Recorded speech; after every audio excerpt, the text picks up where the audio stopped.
Halo kawan-kawan, selamat datang di channel Pekerja Kampus. Lewat channel ini, kita akan berdiskusi mengenai teknik menulis dan isu pembangunan terkini. Bersama saya, Hardian. Halo teman-teman semua, selamat datang lagi di channel Pekerja Kampus bersama saya Hardian. Kita udah sampai di episode keempat ya, terutama di program kelas menulis kali ini. Nah, ini adalah video lanjutan dari episode ketiga kemarin ya, yang sebenarnya masih satu rangkaian sih, yaitu membuat outline. Kalau kita yang untuk episode ketiga kemarin kita membuat argumen utama. Bagi teman-teman yang belum melihat, silahkan dilihat dulu, karena sebelum bikin outline ini teman-teman perlu untuk latihan dulu membuat argumen utama, karena itu nggak bisa ya, karena langkahnya emang gitu, buat argumen dulu baru nanti bikin outline, karena itu memang step-stepnya.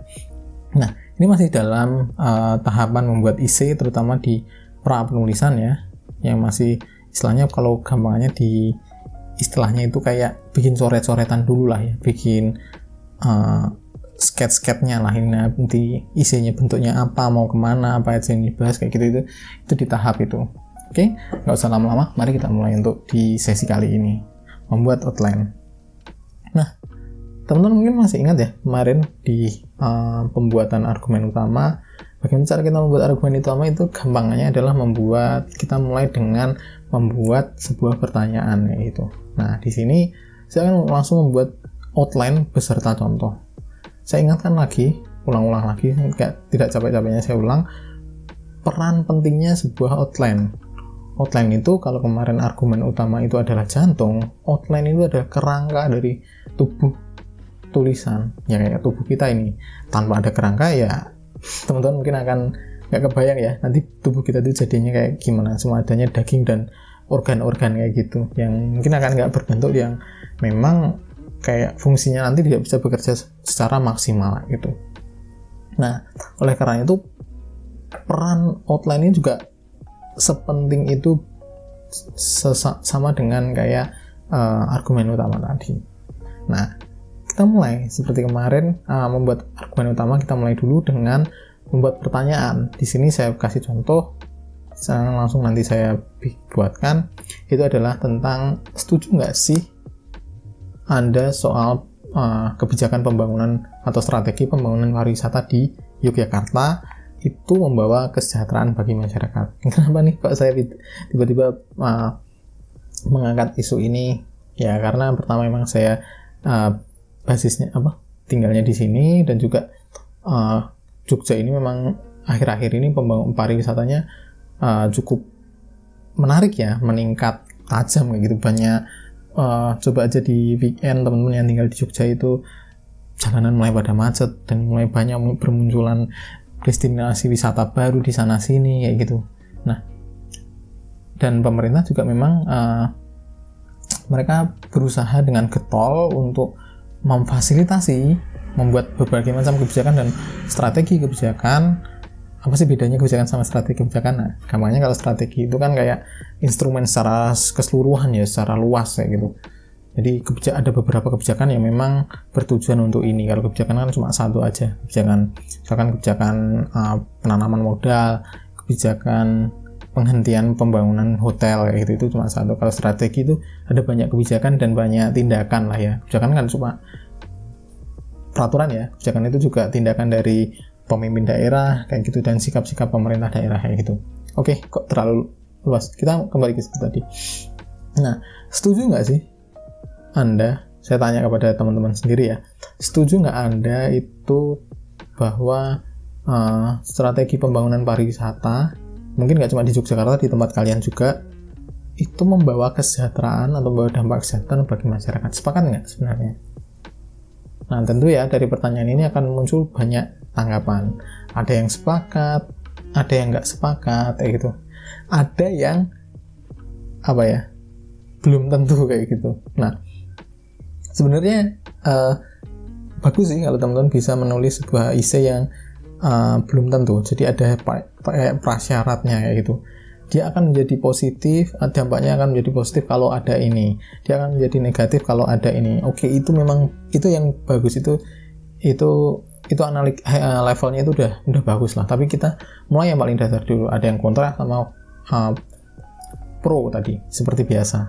Nah, di sini saya membuat contoh yang kontra, karena ya itu memang mungkin perasaan pribadi saya sendiri juga merasa bahwa nggak cuma perasaan pribadi sih, di sini karena saya juga beberapa kali membaca artikel dan melakukan sedikit riset kecil-kecilan, terus saya menemukan bahwa dari pendapat saya itu memang pembangunan pariwisata itu justru membawa ketimpangan pendapatan dan menimbulkan kelangkaan hunian murah kayak gitu. Nah, ini konteksnya nggak cuma Jogja loh ya, ini saya masih global, ini cuma dari bacaan-bacaan sekilas kayak gitu. Nah, ini yang saya pengen buat riset dengan argumen kayak gini. Nah, ini teman-teman ya, contohnya kayak gini, kita mulai dengan kayak gitu, argumennya gitu. Saya mau ngomong ini nih kayak gitu, saya mau ngomong ini ke misalkan siapa ya, ke pemerintah kayak gitu.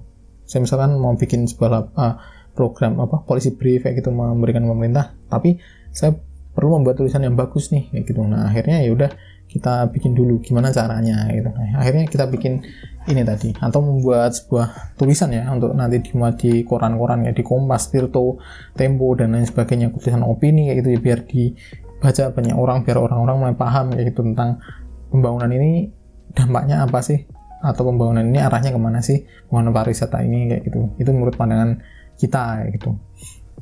Oke, di sini saya mengambil contoh di sini tadi, itu adalah tidak setuju karena pembangunan ini, strategi pembangunan pariwisata itu tidak selalu membawa kesejahteraan, tapi justru meningkatkan ketimpangan dan kelangkaan hunian murah. Ini artinya kebalikan dari kesejahteraan ya. Jadi masyarakat nggak sejahtera, masyarakat justru mendapat hal negatif ya. Ketimpangan pendapatan kan kondisinya negatif ya. Terus kelangkaan hunian murah apalagi. Konon juga ada di laporan salah satu surat kabar, itu katanya milenial Jogja itu terancam menjadi tunawisma nanti di tahun berapa? Ya sebentar lagi sih, kayaknya nggak terlalu lama. Mungkin sekarang udah terjadi ya. Coba teman-teman mulai rasakan, atau tanya teman, kalau misalkan yang nggak tinggal di Jogja, coba tanya teman-teman yang dari Jogja, memang benar nggak sih kayak gitu. Oke. Daripada kemana-mana soal isunya, kita langsung masuk ke teknisnya. Nah, tadi udah ada argumennya. Nah, gimana sih cara kita membuat argumen ini, menerjemahkan argumen ini dalam sebuah tulisan panjang? Itu teman-teman jangan buru-buru langsung buat tulisan seperti yang saya contohkan di awal itu, yang kayak langsung nulis kayak gitu, nulis terus nggak diam-diam, nulis paragraf pertama 2-3 kalimat 2-3 terus langsung nulis, terus istirahat, terus nulis lagi kayak gitu. Jangan. Itu mungkin dulu waktu kita masih di sekolah dasar ya, itu memang cara mengarang kan memang kayak gitu, tapi janganlah kayak gitu. Sekarang levelnya udah beda. Pertama, kita buatlah ya ini yang dinamakan outline. Outline ini kerangka. Nah, di essay yang kita akan buat atau yang akan kita pelajari, essay ini seringkali disebut essay 5 paragraf karena ya emang isinya cuma 5 paragraf. Kayak gitu ya. Nah, ini essay pendek. Contoh-contoh sebuah essay pendek yang banyak sering ditemukan kayak gitu. Dari 5 paragraf ini kita itu harus membuat argumen kita ini terjelaskan secara memadai lah ya, secara kompleks supaya masyarakat itu ya tadi supaya pembaca itu yakin ya gitu. Dan juga enak dibaca harusnya, nggak cuma meyakinkan tapi juga harus enak dibaca. Karena itu kita buat ini ya teman-teman. Kita harus memiliki ini tadi, kita harus membuat 5 hal ini dulu. Yang pertama itu adalah pengantar. Kita harus membuat isi. Nah, isi ini kita harus terdiri dari 1. Pengantar, 2. Pandangan lawan, 3. Pandangan kita lagi, sama kesimpulan. Mungkin kalau untuk pengantar sama kesimpulan teman-teman udah paham ya. Kalau pengantar itu kan isinya ya kita harus menghadirkan supaya masyarakat itu mau membaca aja, istilahnya sesuatu, membuat orang-orang tertarik membaca tulisan kita gitulah. Kayak itu istilahnya kayak apa ya, thumbnail ya kalau di YouTube, mungkin thumbnail supaya orang itu kayak mau membaca tulisan ini gitu. Jadi isinya bisa jadi sini buatlah kalimat yang cukup kontroversial mungkin kayak gitu. Itu mengantar. Terus nanti yang kedua pandangan lawan. Nah, loh Mas, kenapa kok di sini ada pandangan lawan? Kita kan mau nulis pandangan kita. Maksudnya pandangan lawan itu gimana Mas? Dan maksudnya pandangan kita itu gimana? Ini loh teman-teman, kan kita tadi di sini adalah posisinya tidak setuju. Nah, ketidaksetujuan kita ini harus kita tuliskan dalam tulisan kita, tunjukkan dalam tulisan kita. Di sini kita tempatkan menjadi dua hal ini, paragraf. Harus dijelaskan dalam dua paragraf ini, ketidaksetujuan kita. Akan tetapi, kita tulisan kita akan menjadi lebih analitik atau akan menjadi lebih presisi atau menjadi lebih berimbang lah ya, orang-orang mengatakan kalau kita itu juga harus memahami sudut pandang orang lain dulu, sudut pandang kontra kita, sudut pandang yang nggak sesuai dengan tulisan kita. Berarti di sini kita nanti akan menulis atau mengulas atau menerangkan bagaimana orang lain setuju bahwa pembangunan pariwisata itu membawa kesejahteraan kayak gitu. Baru di sini nanti kita tulis yang punya kita. Oke ya. Nah, kenapa ada dua Mas? Nah, kita kan bahas di kedua. Jadi ada konteksnya gini. Pandangan kita dan ini pandangan kita yang kedua. Oke. Pandangan yang pertama ini, pandangan kita ini kita bisa isi dengan kan tadi biasanya supaya gampang, bukan saya ya. Argumen utama kita kan tadi saya di episode kemarin saya sudah menjelaskan bahwa argumen utama sebuah isi tadi kan ada argumen penjelasnya, alasan penjelasnya. Nah, alasan penjelasan ini nanti kita perlu bahas masing-masing di sini. Jadi paragraf di sini. Nah, di sini di sini enaknya bukan ya cukupnya deh. Ada dua alasan itu udah cukup kan, karena di sini udah ada satu alasan. Di sini supaya bisa membuat alasan kita unggul itu kita kasih dua alasan. Dua alasan yang membuat satu alasan. Jadi kan 2 dan 1 kan kurang, menang yang 2 kan ya. Nah, di sini kita kasih dua alasan. Alasan pertama adalah pembangunan pariwisata akan meningkatkan ketimbangan. Berarti nanti di sini kita nulis soal ketimpangan pendapat, pembangunan kesejahteraan yang menyebabkan ketimpangan. Yang kedua adalah pembangunan pariwisata yang memicu kelangkaan hunian. Jadi ada dua alasan di sini. Begitu. Nah, terus yang ini apa Mas? Ya kita cari mengapa sih orang-orang mendukung atau pandangan orang lain yang mendukung bahwa pembangunan pariwisata itu membawa ketimpangan, membawa kesejahteraan. Mengapa kayak gitu? Misalkan di sini kita bisa ambil contohnya adalah karena dia akan mendatangkan lapangan kerja. Oke, itu kita tulis di sini. Oke ya. Jangan lupa ada 5 hal yang perlu kita bahas di sini. Kita mulai ya dari paragraf yang pengantar dulu atau pendahuluan orang kayak gitu. Kita caranya jangan lupa tadi, karena ini adalah peta atau janji kita. Kalau kita membuat sebuah daerah ya, mengembangkan sebuah daerah, jangan lupa tadi peta proyeksi kita selalu tampilkan di atas supaya kita nggak kemana-mana. Oke, kita mulai dari paragraf pengantar. Paragraf pertama, Mas, paragraf pertama itu isinya apa aja sih Mas kayak gitu.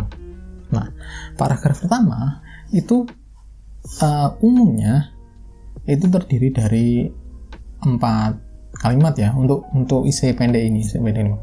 Kata 4-5 lah, minimal 4 kayak gitu.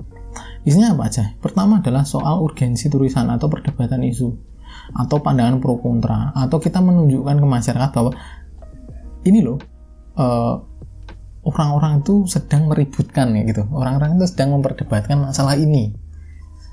Nah, itu kan kayak contoh membuat orang-orang oh iya kah kayak gitu. Oh iya kah ini tuh sedang didiskusikan orang-orang apa gitu. Nah, ini ada contohnya kayak gini. Akhir-akhir ini banyak pemerintah perkotaan pemerintah kota seperti Jogja itu tengah mengembangkan pariwisata untuk meningkatkan kesejahteraan ekonomi masyarakat. Nah, akhir-akhir ini banyak terjadi perdebatan mengenai dampak pembangunan pariwisata bagi kesejahteraan.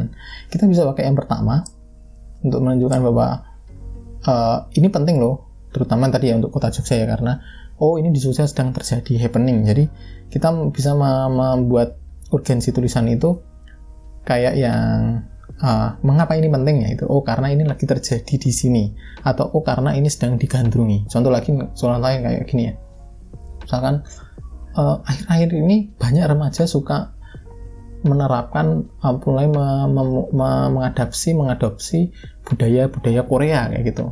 Itu kan yang lagi terjadi. Itu berarti kan berarti budaya Korea ini menjadi sesuatu yang penting untuk dibahas ya gitu. Teman-teman dapat ya kayak gitu.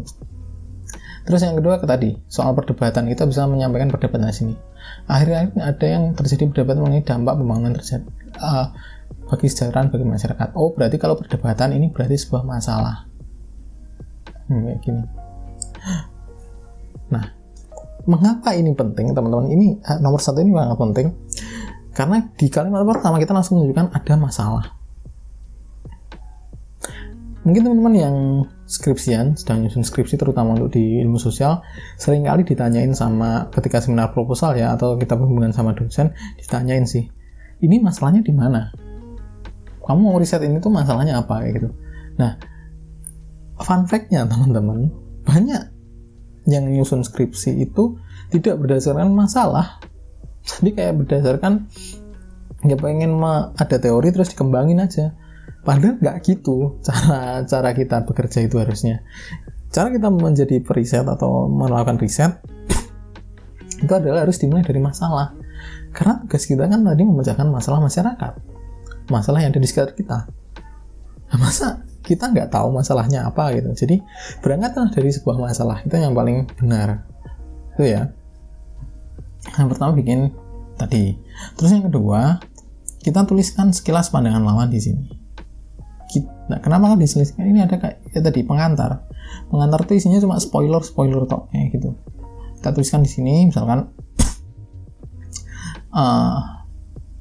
sorry. Aduh, bentar.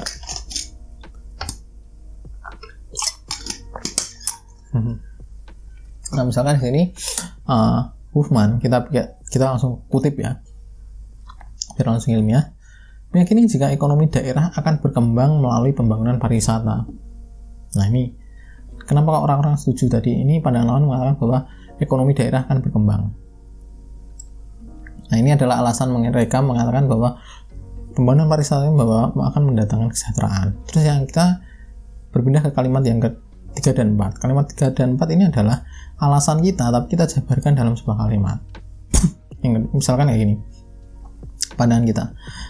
Akan tetapi, sebagian akademisi menilai jika manfaat ekonomi yang dinikmati industri hanya dinikmati industri wisata saja. Ini artinya timbang, teman-teman. Hanya dinikmati pemilik industri itu maksudnya adalah timbang. Jadi, kekayaan ekonomi dari pariwisata itu hanya dikuasai oleh pemilik industri wisata. Ini adalah alasan penjelas timbang tadi. Terus yang keempat adalah alasan selanjutnya. Lagi pula, pembangunan pariwisata itu membuat harga hunian di sekitarnya menjadi mahal. Ini kan tadi, kelangkaan hunian murah. Itu kayak gitu. Jadi isinya adalah, para pengantar tadi adalah mengapa ini penting, spoiler mengenai pandangan lawan, dan spoiler mengenai alasan-alasan kita. Udah, itu cukup. Udah bukan? Nah, kita langsung bergerak ke paragraf yang kedua. Masih ingat kan tadi paragraf kedua itu adalah berisi tentang pandangan lawan. Nah, teman-teman mungkin tentu masih ingat ya, dan mungkin sering kali diulas waktu SMA, waktu kemarin ujian SNMPTN itu. Sekarang namanya apa ya? UTBK kayak itu. Ya itu kan kalau ada soal bahasa Indonesia kan kita diajari untuk apa istilahnya? Mencari ide pokok dari sebuah paragraf. Nah, ini sama ya di sini. Berarti paragraf yang bagus, teman-teman kan mungkin selalu dari dulu diajarkan itu selalu ada namanya ide pokoknya, ada kalimat utama. Seperti yang saya sampaikan tadi, di sini kalau kita kembali lihat pandangan kita, ini itu adalah ide pokok dari paragraf ketiga, pandangan kita yang pertama, alasannya. Ini yang ketiga di sini, ini adalah ide pokok dari paragraf ketiga kita. Dan yang keempat, ini adalah ide pokok dari paragraf kita yang keempat. Dan yang kedua ini juga adalah ide pokok dari paragraf yang kedua. Jadi kayak gitu. Ide pokoknya kita tulis semua di sini. Itu ya. Jadi outline itu adalah isinya adalah, kalau di sini ini semua adalah isinya ada ide pokok, teman-teman. Jadi ide pokok satu, ide pokok dari pandangan lawan, ide pokok pandangan kita, ide pokok pandangan kita yang kedua, kayak gitu. Itulah membuat outline. Outline kan ya tadi, garis besarnya dulu lah. sebelum kita mulai rinci. Oke, selanjutnya yang ke sini, ini kita harus menuliskan kalimat ide pokoknya dulu, kita harus tulis jelas. Misalkan di sini tulis dulu, misalnya pariwisata dianggap menjadi penggerak ekonomi karena menyerap banyak tenaga kerja dan meningkatkan potensi peluang wirausaha. Jadi kan di sini spoilernya, pariwisata itu akan menggerakkan ekonomi daerah. Secara rincinya di sini membuka lapangan pekerjaan, menyerap tenaga kerja dan meningkatkan potensi wirausaha itu.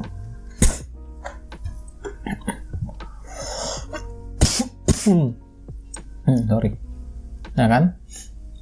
Terus selain ide pokok tadi, kita juga harus mengembangkan di outline ini kalimat pendukung yang nanti kita isi. Kalimat pendukungnya apa itu yang akan mendukung ide pokok ini tadi. Tentu teman-teman ingat ya, kalimat pendukung itu fungsinya apa, yaitu fungsinya adalah mendukung kalimat utama, kayak gitu. Tapi barangkali banyak teman-teman yang masih bingung, lalu isinya apa sih kalimat pendukung itu, atau bagaimana sih cara menyusun kalimat pendukung. Nah, yang paling dasar, yang paling bagus lah ya, lebih tepatnya, kalimat pendukung itu terdiri dari teori dan data.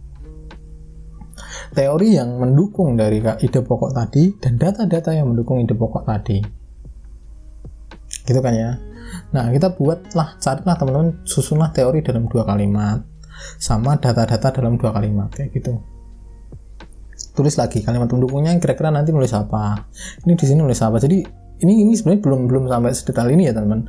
Teman-teman cuma penting nulis saja teori, cari teorinya siapa yang mengatakan bahwa nanti dampak ekonomi akan memicu, kayak gitu. Itu 2 kalimat, tulis kayak gitu. Terus sama di sini juga kalimat pendukungnya ada 2 kalimat dari data, misalkan data dari BPS sama data dari misalkan dinas apa gitu. Udah teman-teman susun di situ. Jadi di sini kayak melakukan sebuah identifikasi kebutuhan lah, kayak gitu teman-teman. Nah kan ya. Jadi terus ada, berarti kita lihat ada 1, 2, 3, 4, 5, udah ada 5 kalimat. Supaya lebih padu lagi, kita perlu menambahkan di sini kalimat kritik namanya. Kenapa mas kita perlu kalimat kritik? Karena tadi jangan lupa teman-teman kan nggak sepakat sama pandangan ini. Jadi meskipun teman-teman sudah menghadirkan bagaimana cara mereka meyakinkan pembaca tentang kesejahteraan itu membawa soal ini ke pembangunan pariwisata yang membawa kesejahteraan, tapi ingat teman-teman nggak sepakat. Jadi kritiklah pandangan ini. Gimana cara kritiknya? Ya coba kita baca, terus teman-teman coba resapi. Memang sih dia meningkatkan lapangan kerja dan pertanian wisata, tapi apa ya? Terus ingat teman-teman, sebenarnya di sektor pariwisata itu nggak semua orang itu bisa terserap dalam lapangan pekerjaan, karena biasanya yang terserap itu dari mereka yang dari bidang pariwisata aja. Iya nih. Akhirnya teman-teman tulis kritik di sini. Terus ada juga, iya ya, memang mungkin ada orang yang bisa membuka lapangan usaha dari situ. Membuka usaha lah ya, wirausaha dari situ. Tapi kan nggak semua orang itu punya modal untuk buka usaha. Akhirnya bikin lagi di sini ininya kalimat kritiknya jadi ini tadi, yang pendidikan pariwisata sama punya modal. Itu jadi 1 paragraf.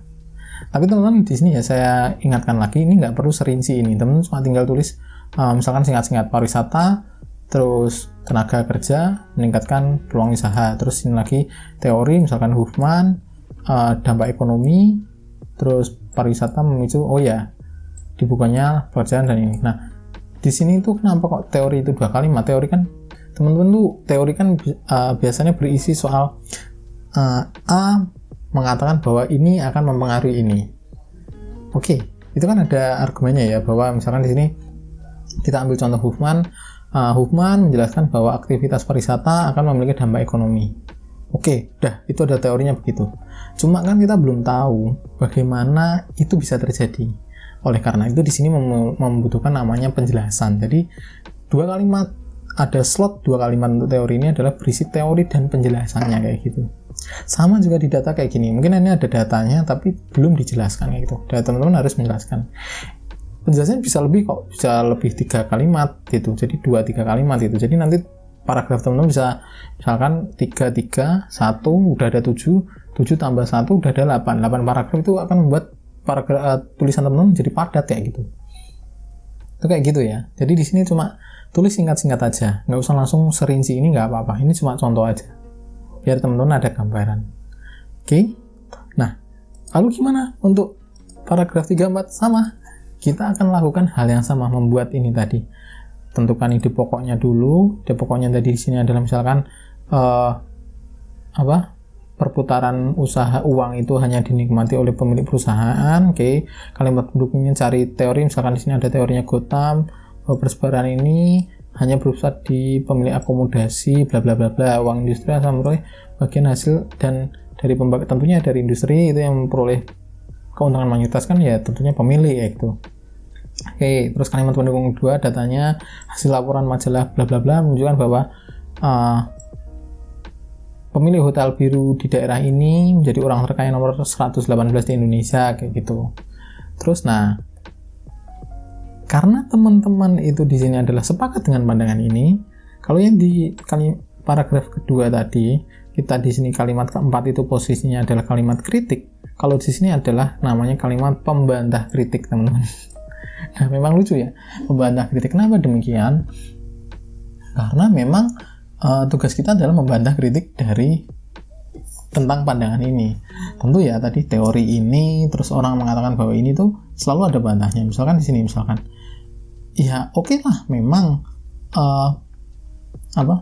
tapi kan orang selalu mengatakan begini, oh ya memang perputaran uangnya masuk di perusahaan-perusahaan industri pariwisata, tapi kan masyarakatnya mendapatkan upah minimum kayak gitu, mendapatkan upah kayak gitu, udah cukup kan kayak gitu. Nah, biasanya dibantahnya kayak gitu, ya udahlah cukup aja, kalian udah jadi sejahtera karena upah tadi kayak gitu.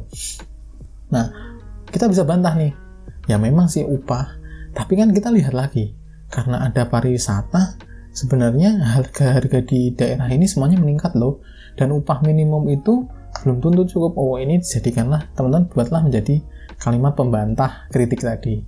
Memang sih mereka akan mendapatkan upah minimum karena bekerja di perusahaan yang muncul tadi. Akan tapi kenyataannya survei kebutuhan hidup di daerah X menunjukkan bahwa biaya hidup itu meningkat kayak gitu segini. Tuh, ini namanya kalimat pembantah kritik kayak gitu. Kayak gitu ya teman-teman. Ini akan memperkuat posisi teman-teman. Paragraf keempat gimana nih? Sama, kita ulang lagi, bikin kalimat ide pokoknya apa tadi. Semakan di sini adalah kelangkaan hunian, terus cari teori, terus ini penjelasnya tadi, di sini ada penjelasnya. Tadi tadi karena ini masih tahap outline, tulisnya cuma singkat-singkat aja teman-teman. Terus ini datanya apa, terus ini lagi kalimat membantah kritiknya apa, udah bikin kayak gitu, udah kan. Terus di sini misalkan nih, nah ini yang terakhir soal penutup. Nah, penutup itu hampir sama spot yang di atas ya, yang di pengantar tadi. Karena apa? Karena ya kita akan mengulang kembali supaya kita menegaskan posisi kita. Kita rangkumlah pandangan lawan tadi. Kita rangkum pandangan lawan di kalimat pertama, pandangan lawan beserta kelemahannya. Karena kan di sini udah dibahas ya. Kalau yang di awal tadi kan belum dibahas. Kalau di sini udah dibahas karena posisi kita udah menjadi jelas.